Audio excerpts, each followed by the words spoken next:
बिस्मिल्लाहिर्रहमानिर्रहीम। अस्सलाम वालेकुम। आप देख रहे हैं let's do nature YouTube channel. आज मैं आपको एक बहुत ही शानदार मशरूब की रेसिपी बताने वाली हूँ जो कि आपके दिलो दिमाग को ठंडक और ताज़गी बख्शने वाला और पुरसकून नींद देने वाला नहायत ही लजीज मशरूब है। तो इस मशरूब को बनाने के लिए हमें किन किन चीज़ों की ज़रूरत है, आइए मैं आपको बताती हूँ। 1 चम्मच खसखस ले लें और इसको अच्छे से साफ़ करके और फिर इसको अच्छे से धो लेना है, क्योंकि खसखस में रेत आती है मुंह में, इस वजह से इसको धोना बहुत ज़रूरी है। ये कुछ बादाम मैंने भिगो के रखे हैं, ये हाफ़ टी स्पून जो है ये सौंफ है और ये खसखस जो है ये धो के रखी है। इसके साथ ही ये एक टुकड़ा जो है कोकोनट का लिया है, तकरीबन 1-1.5 इंच का टुकड़ा है। तो इसको हमने छोटे छोटे पीसेस में काट लेना है। ये देखिए मैंने इसको काट लिया है और अब इसके बाद बादामों को छील लेंगे और साथ ही ये मैंने एक प्याली में 3 खजूरें ले ली हैं, इनकी गुठलियाँ मैंने निकाल ली हैं। तो इन खजूरों को हमने थोड़े से पानी में भिगो के रखना है। ये देखिए कुछ पानी इसमें इतना डाल दें कि जिसमें ये भीग जाएं और डूब जाएं। तो इसके साथ ही ये मैंने एक अखरोट से थोड़ा सा कम अखरोट लिया है, तो इसको भी इसमें डाल देंगे। इसी पानी में हमने सारी चीज़ें डाल देनी है। ये 3 पिस्ते मैंने ले लिए हैं और ये सारी चीज़ें जो हैं ये 1 गिलास बनाएंगी, एक बड़ा गिलास इससे बन जाएगा। तो ये कोकोनट जो है इसके टुकड़े भी इसी में डाल देंगे।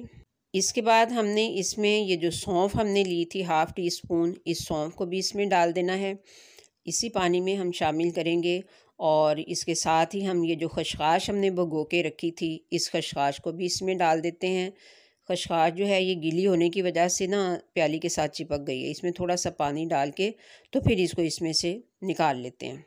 अब ये मैंने 2 सब्ज़ इलायची ली है, इन दोनों सब्ज़ इलायचियों को हमने खोल लेना है, इनका मुंह थोड़ा सा ऊपर से इस तरह से खोल के तो इन दोनों इलायचियों को भी इसी पानी में हमने डाल देना है।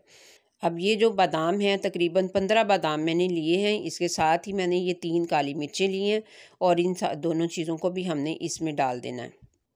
अब इन सारी चीज़ों को पानी में डालने के बाद हमने इसको कवर करके तो रख देना है। अब आपने इसको 4-5 घंटे के लिए भिगो के रखना है इसी तरह से।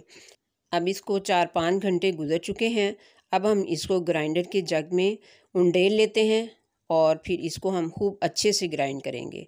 इसके साथ ही आप इसमें अपनी पसंद के मुताबिक चीनी, शहद या गुड़ जो भी पसंद करें डाल लें और साथ ही 1 कप दूध डाल के तो इसको खूब अच्छे से ब्लेंड कर लें।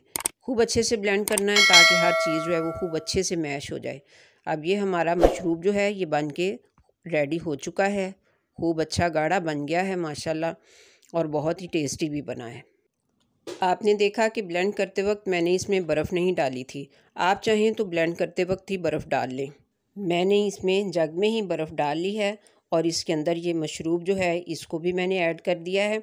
ये बहुत ही ठंडा ठार बहुत ही मज़ेदार मशरूब जो है ये बन के रेडी हो चुका है और बहुत ही दिलो दिमाग को ताकत देने वाला, पुरसकून नींद देने वाला, ताज़गी और फ़रहत देने वाला, आपकी और आपके बच्चों की सेहत का ज़ामिन ये मशरूब बनाइए और पीजिए और पिलाइए। मिलते हैं फिर नेक्स्ट इंशाअल्लाह।